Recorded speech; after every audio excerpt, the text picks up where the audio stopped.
Assalamualaikum warahmatullahi wabarakatuh. Apa kabar untuk seluruh pemirsa video saya dari Sabang sampai Merauke?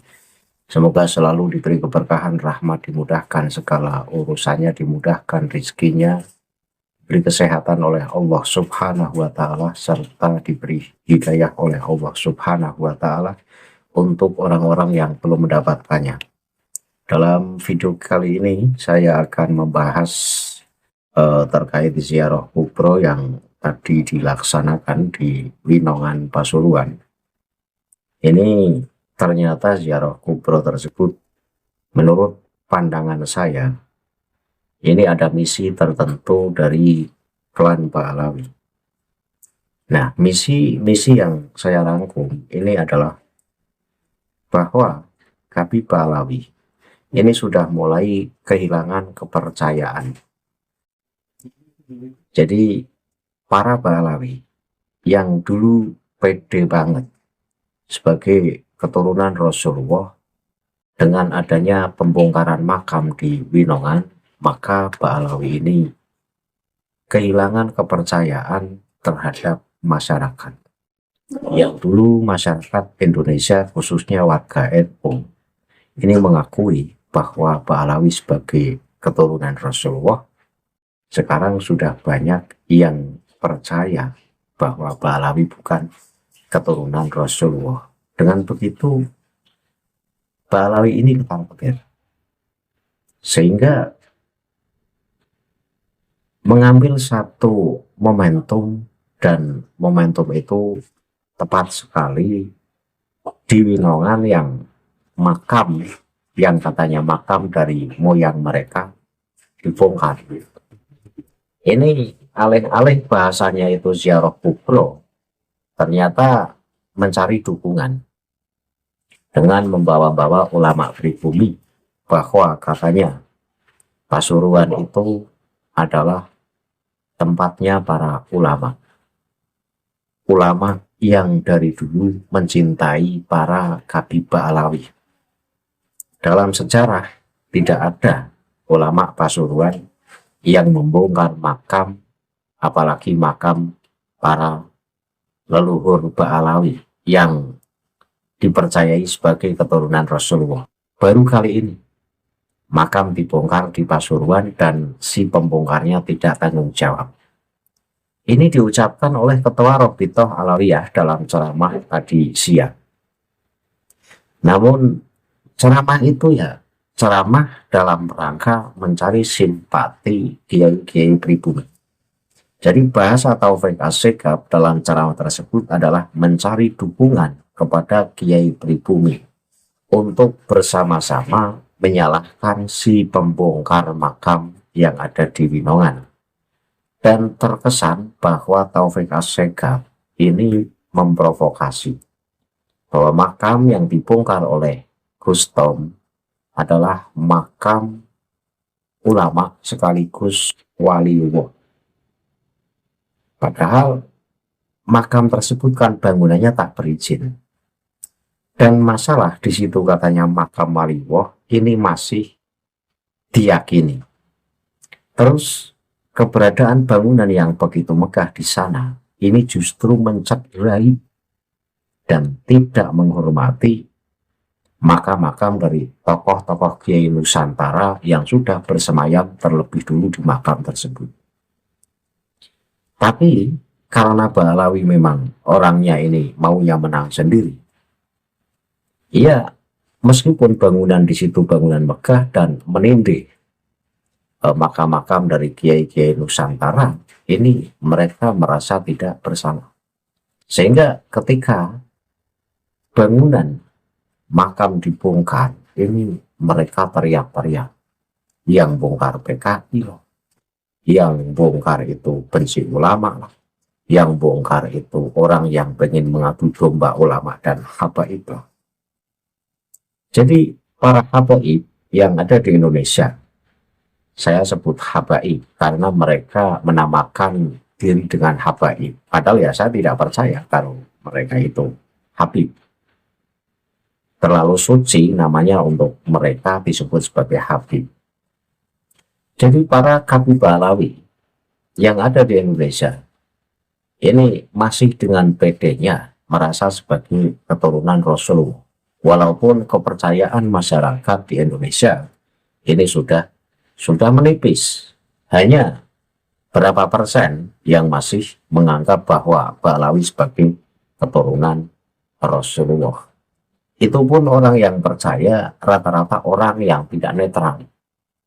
Andaikan mereka yang saat ini masih mempercayai bahwa Ba'alawi sebagai keturunan Rasulullah, lalu kemudian pikirannya netral dan mau mengkaji kitab-kitab Ba'alawi, maka akan menemukan satu kesimpulan dan menguatkan pandangannya bahwa Ba'alawi bukan keturunan Rasulullah. Dari kitab khurafat-khurafatnya Ba'alawi, dari sukanya glorifikasi klan-klan mereka, mereka merasa klan yang berada di kasta tertinggi dan merendahkan orang-orang yang bukan dari klannya. Ini seorang muhibbin kalau mau netral dan mau mengkaji itu semua, maka akan menemukan satu jawaban bahwa tidak pantas untuk klan Ba'alawi disebut sebagai keturunan Rasul. Nah, sebagai bahan pembahasan, artinya apa yang saya sampaikan ini berdasarkan video dari Ketua Rabithah Alawiyah dalam ceramah di Ziarah Kubro tadi siang. Akan saya tampilkan cuplikan video dari Taufik Assegaf yang dalam ceramahnya ini menandakan bahwa Taufik Assegaf ini ketar-ketir, khawatir karena kepercayaan masyarakat ini sudah menipis terhadap klan mereka, sehingga mereka mencari dukungan kepada Kiai Pribumi agar bersama-sama mempercayai bahwa mereka dzurriyyah Rasulullah, sehingga memaksa, saya katakan memaksa kiai-kiai pribumi dan juga muslim di Indonesia khususnya NU untuk kembali mencintai Habib yang katanya dzurriyyah Rasulullah. Dan video dari cuplikan ceramah Taufik Assegaf akan saya tampilkan. Penonton bisa simak video yang akan tayang berikut ini. Jazakallah khair. Assalamualaikum warahmatullahi wabarakatuh. Bismillah, walhamdulillah, wassalatu wassalamu ala rasulillah Sayyidina Maulana Muhammad bin Abdullah wa ala alihi wa sahbihi wa man wala, amma ba'd. Masya Allah, tabarakallah, kami tidak menyangka yang hadir begitu banyak, walaupun dengan guyuran air hujan tapi masih tetap bertahan. Mudah-mudahan setiap tetes air hujan yang ada akan menjadi saksi bahwa Anda cinta sama orang soleh. Amin ya rabbal alamin. Hadirin sekalian rahmatillah Allah, para habaib, para kiai banyak ada di sini, berdatangan dari dalam kota maupun luar kota. Bahkan ada yang sampai dari Bali datang, Pak. Ya, dari Jawa Tengah juga datang. Semuanya karena prihatin lihat kota Pasuruan. Kota Pasuruan ini kota yang kita banggakan dulu, Pak. Cinta sama habaib, cinta sama orang soleh, cinta para aulia. Sekarang ini dinodai sama beberapa orang. Bongkar kuburannya orang yang kita anggap wali, yang kita yakini wali. Ini kurang ajar model apa, model gini nih. Ini di Pasuruan, ini kiai luar biasa loh, Pak. Ada Kiai Khalil Sitogiri, ada Kiai Abdul Hamid, ada Kiai Yasin, ada Kiai Abdul Karim, ada Kiai Abdul Hamid, ada Kiai Ahmad Lebba, ada Kiai Hunain Leko, ada Kiai Muhammad Subadar. Luar biasa mereka menunjukkan cintanya sama habaib. Mana ada satupun cerita di Pasuruan bongkar kuburan kecuali sekarang ini. Iya, Pak. Malu kita ini, malu. Gak usah koplaan, jangan. ini masjid, tidak boleh ya, tidak boleh. Kita di sini mau bukan demo Pak, kita mau ibadah, cuma kita mau keluh kesah lah. Karena itu acara ziarah kubro ini barangkali bisa menyulam yang berapa hari yang lalu dirobek oleh beberapa orang, cerita Pasuruan yang berakhlakul karimah, pecinta ahlul bait, pecinta ulama, insya Allah akan tertutup dengan kumpulnya sekarang ini. Dan ini ujian ya, coba jangan diangkat suara, kita di sini mau beradab. Ini ujian ya bagi ulama ya, ujian bagi ulama, gimana cara meredam masyarakat. Marah masyarakat Pak, marah. Setelah melakukan itu nggak tanggung jawab, marah masyarakat.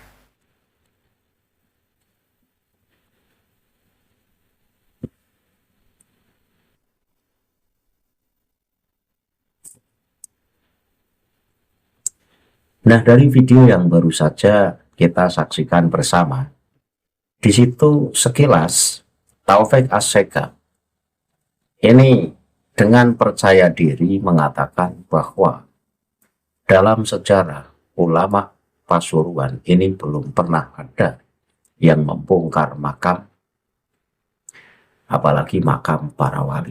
Baru kali ini ada orang yang berani membongkar makam wali kemudian tidak bertanggung jawab. Nah, bahasa itu adalah bahasa berkeluh kesah, curhat kepada para muhibin agar mendapat dukungan, agar semakin kuat dukungannya dan mempercayai bahwa mereka benar-benar keturunan Rasulullah. Sebagai bukti bahwa ajaran-ajaran Ba'alawi, walaupun mereka bersorban, mereka sok yes sebagai orang-orang suci, itu hanya penampilan. Tetapi kita bisa lihat kita tinggalan dari moyang-moyang mereka yang tak jarang mengajarkan ajaran-ajaran yang menyimpang dari ajaran Rasulullah. Saya akan membaca kitab Tuhfatul Ahbab halaman 225, halaman 226. Di sini ada satu pernyataan yang sangat menyimpang dari ajaran Rasulullah. Saya baca teksnya, dan teksnya saya tampilkan di layar sebagai bukti bahwa apa yang saya katakan ini bukan sebatas tuduhan, tapi dengan bukti kitab Ba'alawi sendiri yang bicara. Penonton bisa simak teksnya baik-baik. Bismillahirrahmanirrahim. Wa qala radhiyallahu anhu, kanal habibu Idrus ibnu Ahmad ibnu Ali ibnu Syihab yaqulu wa mimma akhbarani syaihi wa muladhi Abdullah ibnu Ahmad Basaudan annal faqihal muqaddam talaba min rabbihi li auladihi salah satu asya'a alla yamuta ahaduhum illa wa huwa inda ra'sihi wa alla yamuta ahaduhum illa wa huwa masturun wa antakfala taubatuhum walau fil qabri fa'ajaballahu talabahu. Sumakola al-Habib Alawi wa kuna nasma'u minal ami Abi Bakr ibn Abdillahil Khord. Di sini tertulis Khord, tetapi biasa disebut Khirat. Jadi bisa disebut Khord, bisa disebut Khirat. Annaha tuqbalu taubatuhum walau fil qabri kama dzakarul Habibu Idrus ibnu Ahmad al-Madkur. Artinya apa? Artinya bahwa Habib Alawi bin Abdullah bin Idrus ini berkata, perkataannya di mana? Bahwa Habib al-Idrus bin Ahmad bin Ali bin Syihab ini pernah berkata, Syekh dan pelindungku yang bernama Abdullah bin Ahmad Basaudan ini mengabarkan kepadaku bahwa Faqih Muqaddam ini memohon kepada Allah 3 hal untuk anak-anaknya. Apa saja 3 permintaan Faqih Muqaddam untuk anak-anaknya?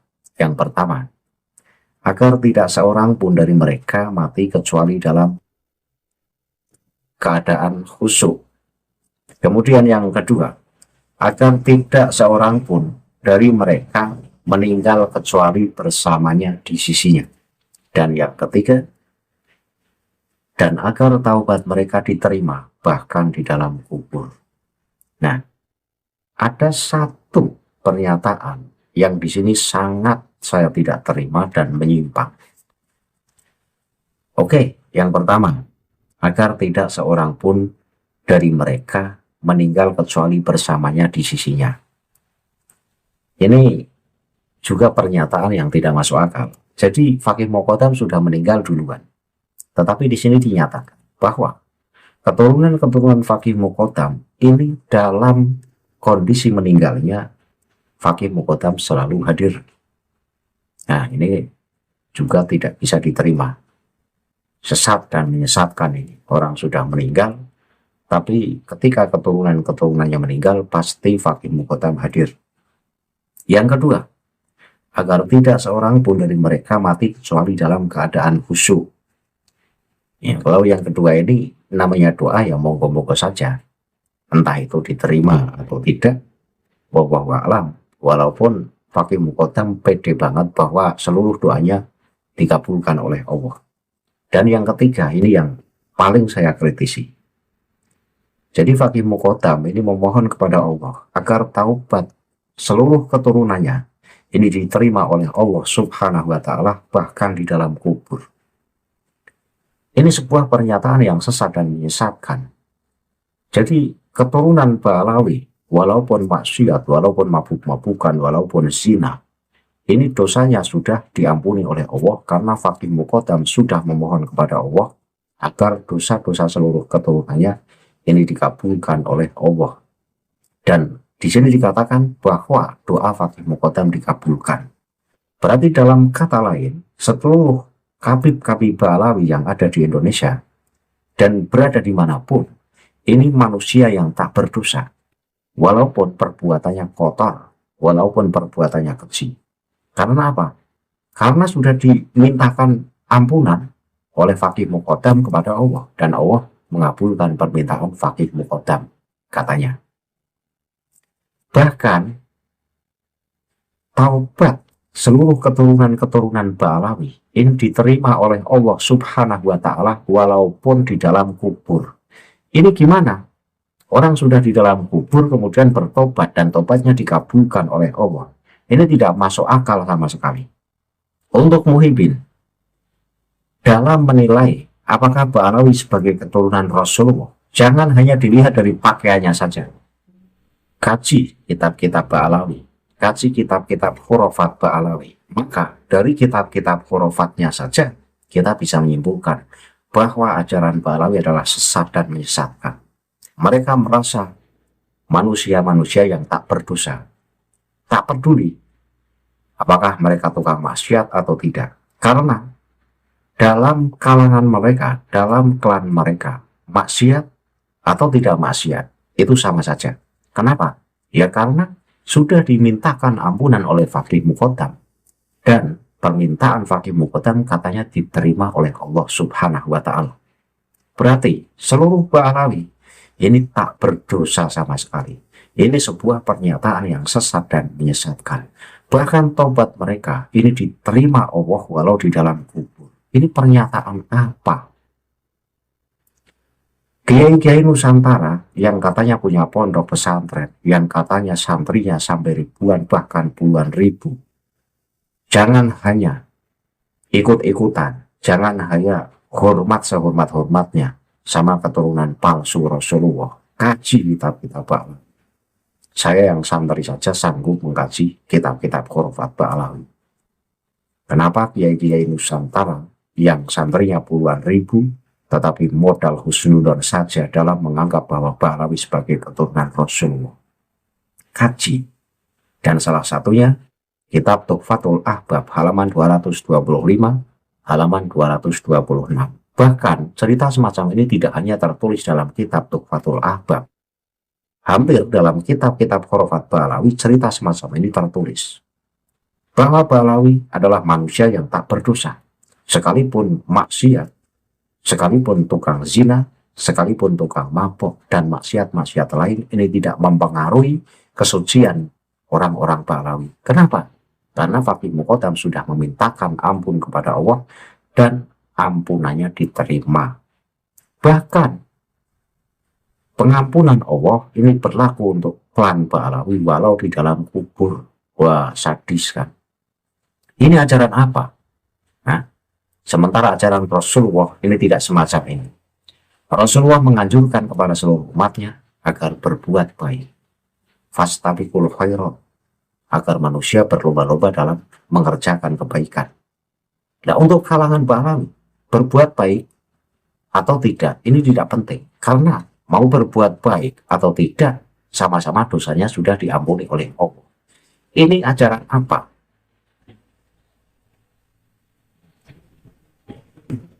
Mohon untuk kiai-kiai muhibbin, perhatikan kitab-kitab Ba'alawi. Dan salah satunya, yang lagi saya kaji. Ketika dikatakan bahwa seluruh keturunan Ba'alawi, seluruh keturunan Faqih Muqaddam, mau maksiat, mau tidak, ini sama saja karena sama-sama tak berdosa, karena dosanya sudah dimintakan ampun oleh Faqih Muqaddam dan permintaan Faqih Muqaddam dikabulkan oleh Allah. Ini ajaran apa? Ayo jawab, kiai-kiai muhibbin, jawab. Ini ajaran apa? Ajaran yang semacam ini. Masihkah pantas orang-orang yang punya ajaran semacam ini disebut sebagai keturunan Rasulullah? Bukankah ini justru sesat dan menyesatkan dan menyelewengkan ajaran Rasulullah yang sesungguhnya? Maka ketika tadi ziarah kubro di Winongan, itu adalah bukti bahwa Ba'alawi pengen membangun kepercayaan masyarakat terhadap mereka. Karena kepercayaan masyarakat hampir bisa saya katakan tinggal beberapa persen saja yang masih mempercayai bahwa Ba'alawi sebagai dzurriyyah Rasul. Hanya kiai-kiai muhibbin yang tidak mau mengkaji kitab-kitab Ba'alawi saja, atau hanya kiai-kiai yang punya relasi khusus, punya hubungan khusus kepada para Habib Ba'alawi, sehingga punya rasa keberatan untuk mengatakan bahwa Ba'alawi bukan keturunan Rasulullah. Itu saja. Kalau memakai akal yang waras, kalau memakai pikiran yang netral, maka akan ditemukan sebuah kenyataan bahwa Ba'alawi bukan keturunan Rasulullah. Dilihat dari kenasabannya saja tidak jelas. Dilihat dari karya-karya moyang-moyang mereka yang berupa kitab-kitab khurafat saja, isinya sesat dan menyesatkan. Jadi kesimpulannya, ziarah kubro yang tadi siang itu dalam rangka Robitoh Alawiyah ini mencari dukungan kepada kiai pribumi yang masih mempercayai mereka, agar menguatkan keyakinannya bahwa Ba'alawi keturunan Rasulullah dan mengajak kepada orang-orang yang kepercayaannya sudah hilang untuk kembali mempercayai bahwa Ba'alawi keturunan Rasulullah. Tapi ingat loh Pak Taufik, bahwa kebenaran ini akan menemukan jalannya dan kepalsuan pada akhirnya pun terbongkar sampai ke akar-akarnya. Karena Anda ini tidak berhadapan dengan manusia. Anda berhadapan dengan Allah dan Allah membenci sebuah kemungkaran. Ketika Anda terus-terusan menutupi kepalsuan Anda dan Anda semakin percaya diri bahwa Anda adalah keturunan Rasulullah, maka disitulah borok Anda justru akan semakin terbongkar bahwa Anda bukan keturunan Rasulullah. Anda egonya tinggi. Ketika orang yang disebut ulama dari klan Anda bangun sungkup, megah dan besar. Tapi Anda tidak peduli dengan kiai-kiai Nusantara yang makamnya sebagian teruruk karena bangunan sungkup tersebut. Naluri Anda di mana? Jika atas dasar Anda ingin menghormati ulama atau orang yang diyakini sebagai wali, apakah pejuang-pejuang atau kiai-kiai Nusantara yang terkubur di sekitar bangunan megah itu bukan ulama, bukan pejuang? Itu ulama loh, banyak. Makam-makam ulama Nusantara yang makamnya tertindih karena bangunan tersebut. Tapi Anda egonya lebih tinggi. Anda tidak peduli dengan kiai Nusantara. Anda hanya peduli dengan orang yang disebut ulama dari kalangan Anda. Dan bangunan makam megah yang dibongkar itu dalam rangka untuk glorifikasi. Maka ketika dibongkar, ini sudah keputusan yang tepat. Hanya Anda saja yang tidak mau menerima kenyataan dan Anda mencari dukungan sebanyak-banyaknya. Itu ya mungkin. Jadi saya tunjukkan kitab Khurafatul Alam yang isinya sesat dan menyesatkan. Apakah dengan kenyataan itu ego Anda masih tinggi dan Anda akan mempercayai bahwa Pak Alawi keturunan Rasulullah, sementara moyang mereka adalah orang yang ajarannya sesat dan menyesatkan, di mana seluruh keturunan Pak Alawi ini tidak berdosa sama sekali, walaupun berbuat maksiat, walaupun berbuat zina, walaupun mabok-mabokan, dan melakukan maksiat-maksiat yang lainnya. Karena apa? Karena dosanya sudah diampuni oleh Allah, karena doa Fakih Muqaddam terkabul, katanya. Ya, ini kan ajaran yang dobol. Akhirul kalam, billahi taufik wal hidayah. Wassalamualaikum warahmatullahi wabarakatuh. Salam baras untuk seluruh muslim di Indonesia.